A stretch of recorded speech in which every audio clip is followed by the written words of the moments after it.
Sandiwara Radio ini masih Anda dengarkan di channel YouTube Satria Collection. Jangan lupa tekan tombol like dan subscribe.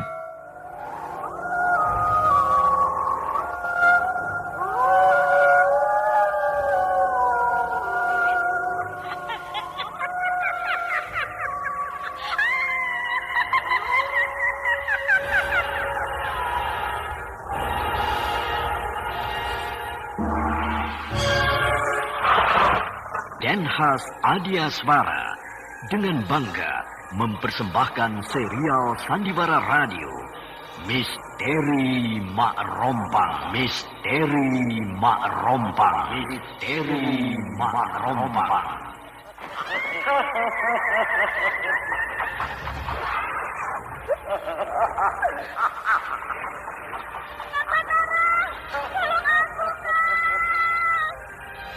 Cepat kemari, Wulan!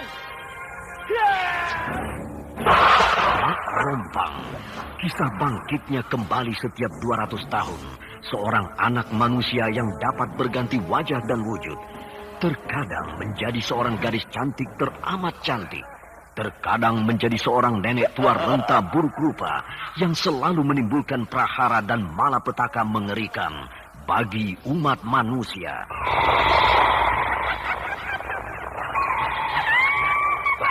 Kita dalam bahaya. Sudah, cepat tinggalkan tempat ini. Tunggu, Kamira. Aku mau menutup warung dulu. Jangan pikirkan warungmu, pikirkan nyawamu. Oh, menjauh. Tuk Tunggal bilang menjauh. Takut itu berapa panas. Tuk Tunggal ada di mana, Wira? Tuk Tunggal berada di dalam kabut. Ini semua. Ini keluar dari desa.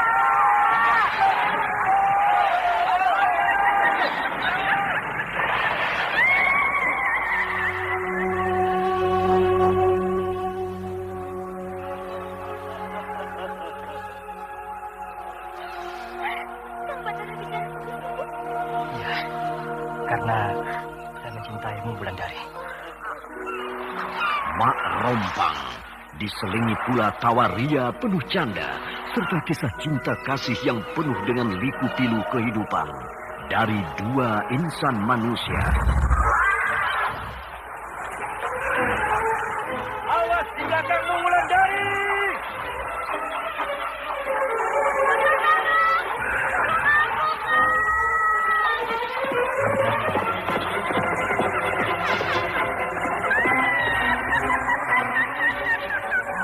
Celaka, Wulandari dibawa lari Mak Rompang.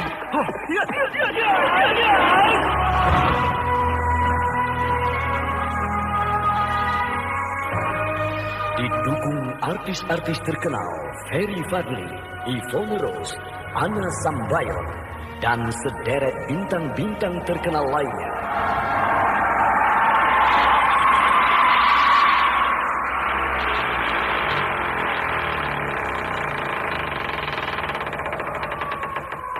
Aku ingin meminta kembang goyangmu ini, supaya aku juga punya malam pengantin seperti yang kau alami. Ambillah kalau Mak Rompang mau. Aku ingin jadi pengantin. Aku ingin jadi pengantin seperti yang kau alami, Ganduni.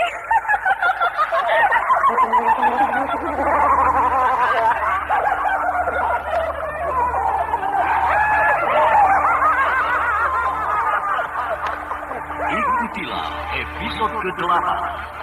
Racun Kembang Goyang. Kembang Goyang. Racun Kembang Goyang. Racun Kembang Goyang. Sandiwara Radio ini masih Anda dengarkan di channel YouTube Satria Collection. Jangan lupa tekan tombol like dan subscribe.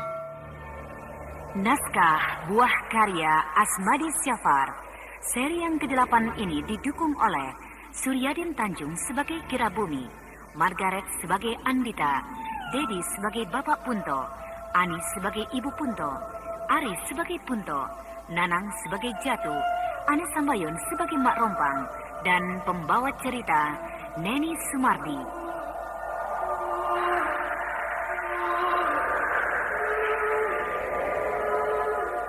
Teknik dan montase Indra Mahendra dengan sutradara Denny Denhas.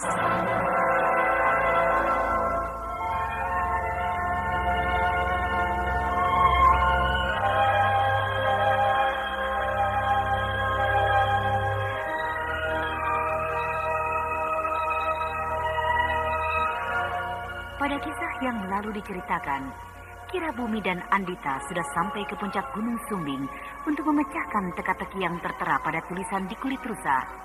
Namun mereka belum juga bisa membuka tabir teka-teki itu. Sementara Mak Rompang makin dimabuk asmara. Kini perempuan iblis itu sedang jatuh cinta pada seorang pemuda yang bernama Punto. Sementara sahabat Punto menaruh curiga pada Mak Rompang. Sementara itu Gandini menjadi heran karena Mak Rompang bisa bermain-main dengan anak di dalam kandungannya. Bahkan Mak Rompang tampaknya mengharapkan sekali supaya anak itu cepat lahir ke dunia ini.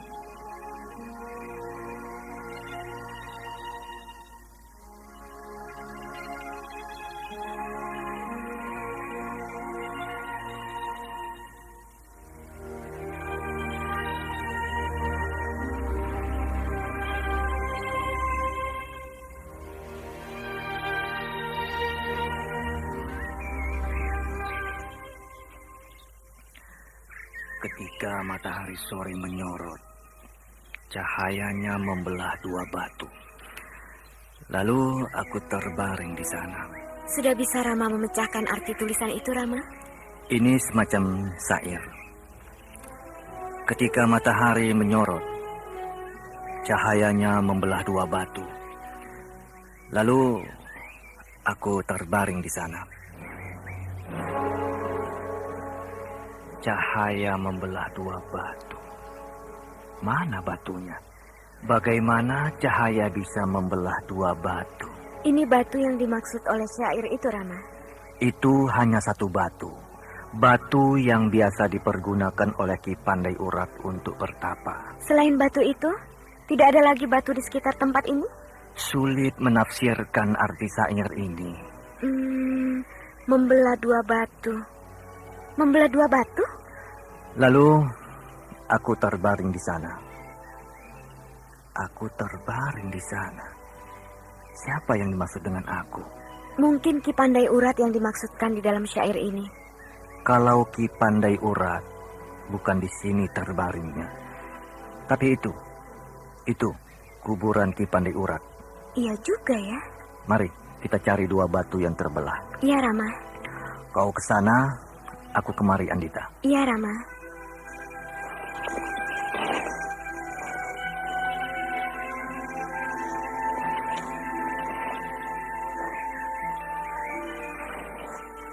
Tidak ada apa-apa lagi di sekitar kuburan Ki Pandai Urat ini, kecuali semak dan belukar. Ada, Andita. Tidak ada, Rama. Sudahlah, kita pulang saja. Iya.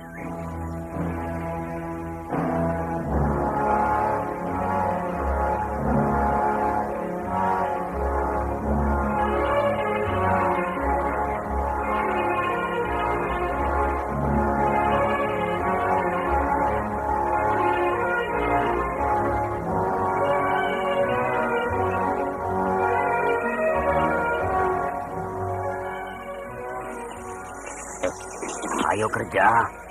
Dari tadi kamu melamun saja. Memikirkan perempuan itu lagi.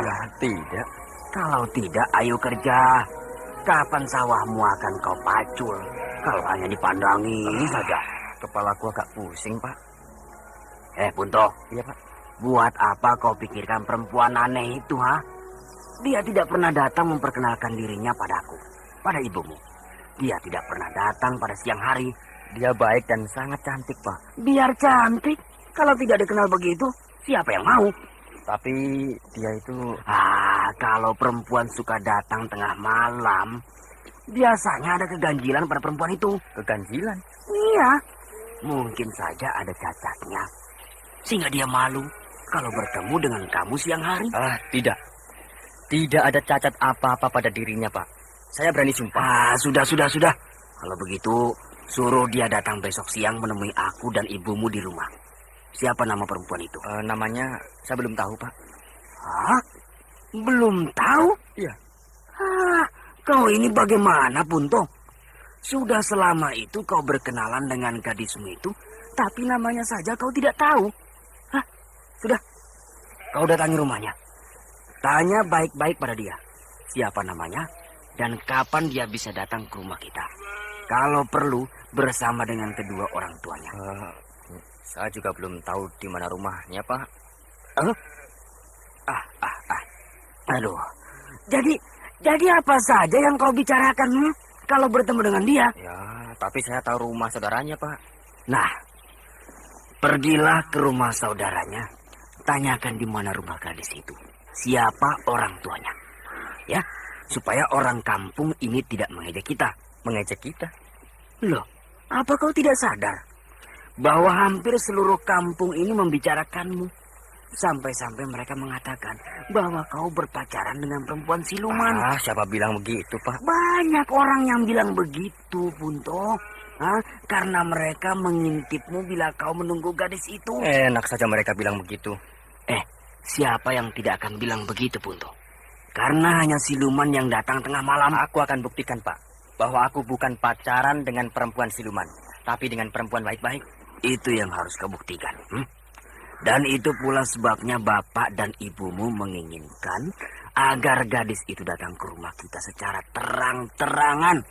Tidak sembunyi-sembunyi seperti yang selama ini dilakukan. Ya, baik. Aku akan datang ke rumah familinya itu, menanyakan di mana dia tinggal. Ya, pergilah sebelum kita malu berkepanjangan. Ayo. Sandiwara Radio ini masih Anda dengarkan di channel YouTube Satria Collection. Jangan lupa tekan tombol like dan subscribe.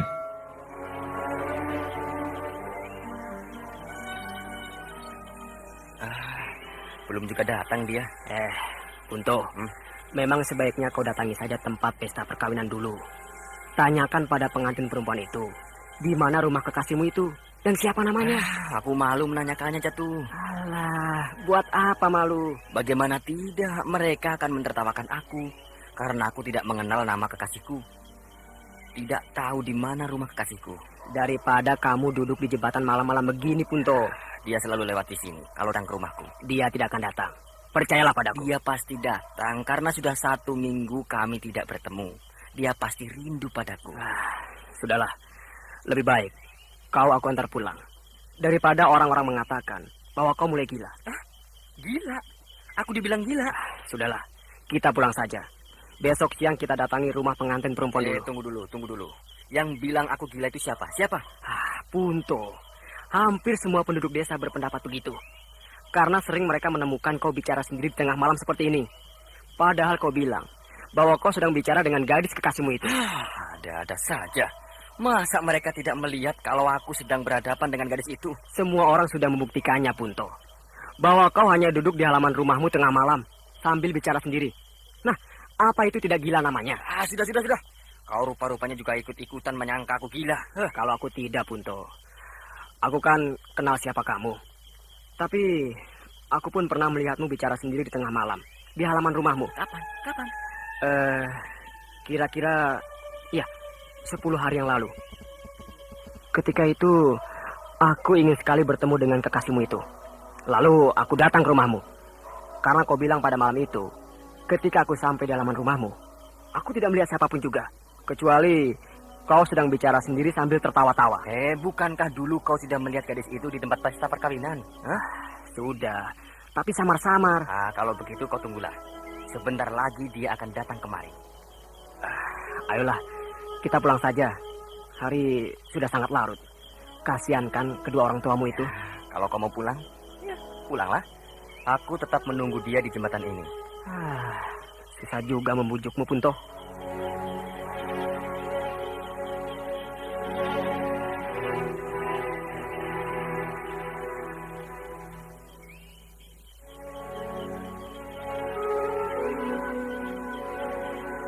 Bagaimana, Jatuh? Mana Punto?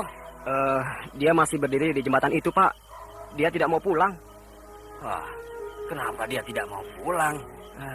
Dia bilang gadis itu akan datang malam ini. Mereka akan bertemu di jembatan itu. Bikin malu saja anakku itu. Permisi, Pak. Saya pulang dulu. Tunggu. Kau kan sahabatnya. Coba bujuk dia supaya besok siang dia mencari rumah gadis itu. Jadi Bapak juga yakin kalau gadis itu memang ada? Ya, untuk sementara ini aku yakin. Anak dan Bapak sudah sama gilanya.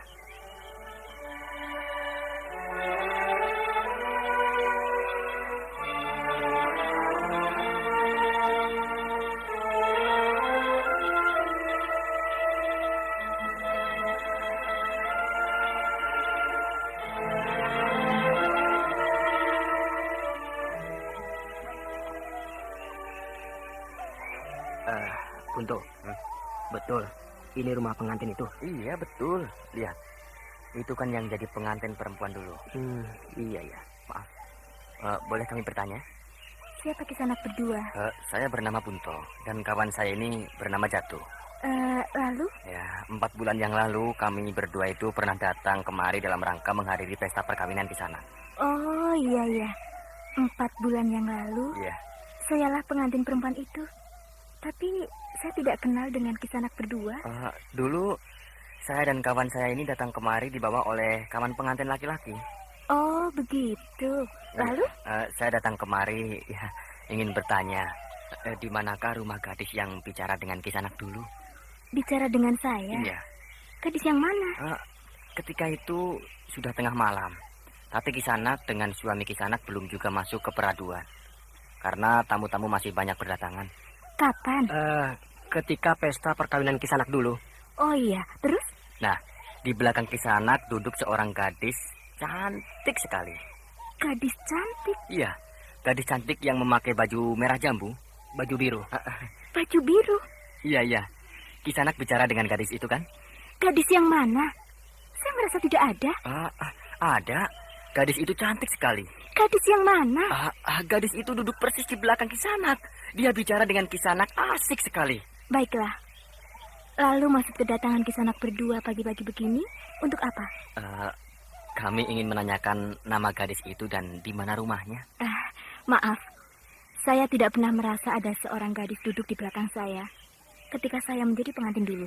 Tapi gadis itu mengaku bahwa dia masih ada hubungan famili dengan kisanak. Tidak. Saya tidak tahu tentang gadis itu. Sudahlah Punto. Perempuan ini tidak tahu menahu tentang kekasihmu itu. Kisanak tahu benda apa ini? Iya. Ini kembang goyang yang dipakai oleh seseorang ketika jadi pengantin. Nah, ini milik gadis itu. Sudahlah. Saya tidak tahu siapa gadis itu. Atau mungkin kisanak berdua sudah melihat setan ketika itu. Nah, betul kan Punto? Semua orang akan mengatakan begitu. Ayo, kita pulang. Baiklah, kami permisi. Iya.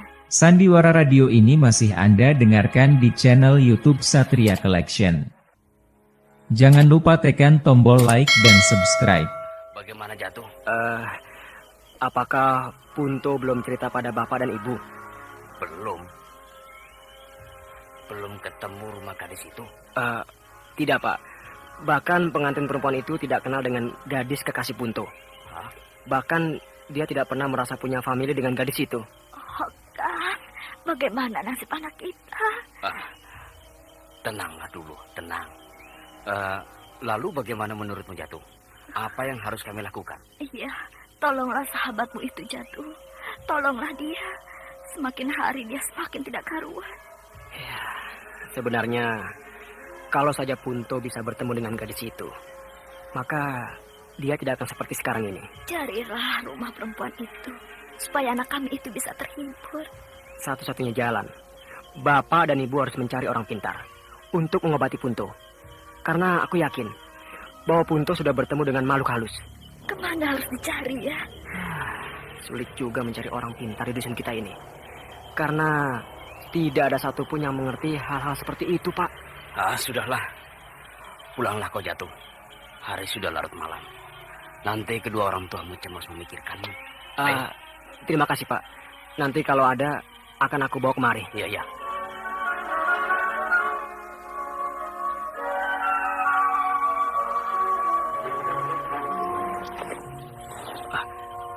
Aku melamun, sehingga aku tersasar kemari. Aku harus kembali lagi ke jalan semula.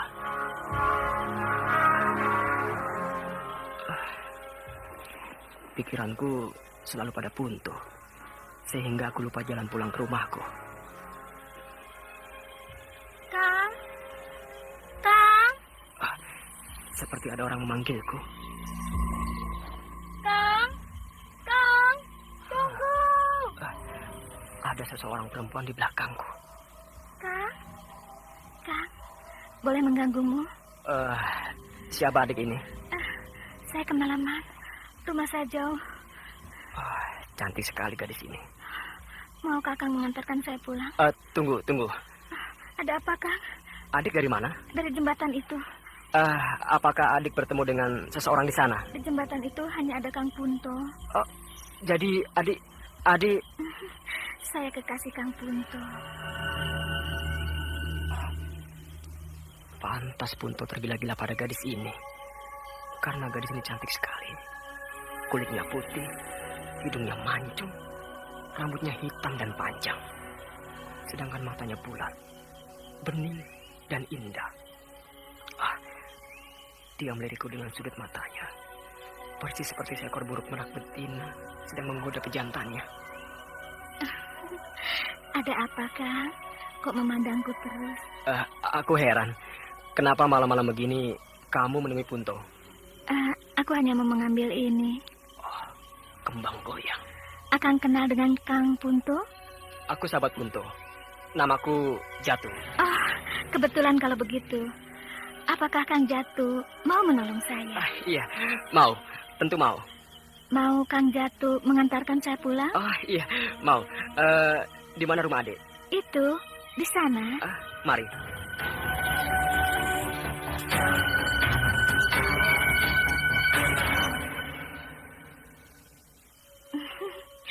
Nah, Kang Jatuh, kita sudah sampai. Ini rumahmu? Ya. Kenapa? Kang Jatuh heran? Tidak apa-apa.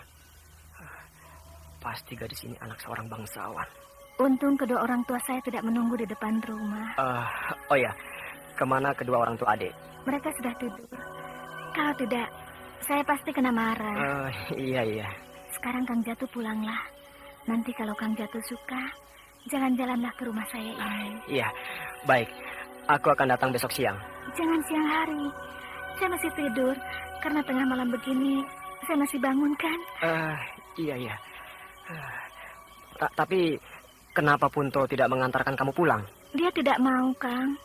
Alasannya nanti dia ditertawakan oleh orang-orang kampungnya. Padahal tidak apa-apa kan? Iya, tidak apa-apa. Dan tentu mungkin saya yang pertama datang ke rumah adik ini. Iya, Kang Jatuhlah yang pertama mengantarkan saya pulang tengah malam begini. Sebagai tanda bahwa saya sudah mengantarkan adik malam-malam begini, apa ya?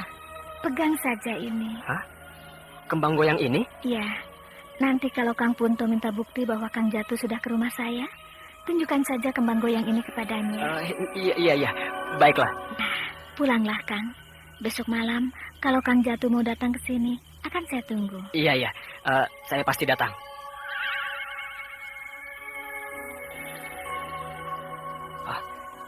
Cepat sekali gadis itu masuk ke dalam rumahnya.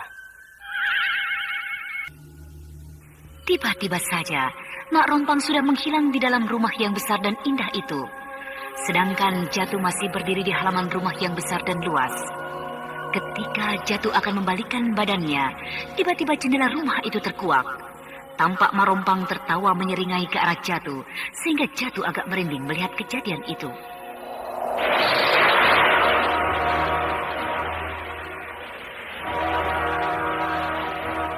Pendengar yang berbahagia, bagaimana kelanjutan kisah ini?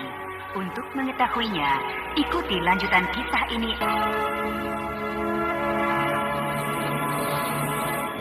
Demikianlah tadi serial Sandiwara Radio Misteri Mak Rompang episode ke-8 Racun Kembang Goyang dipersembahkan oleh Denhas Adia Suara.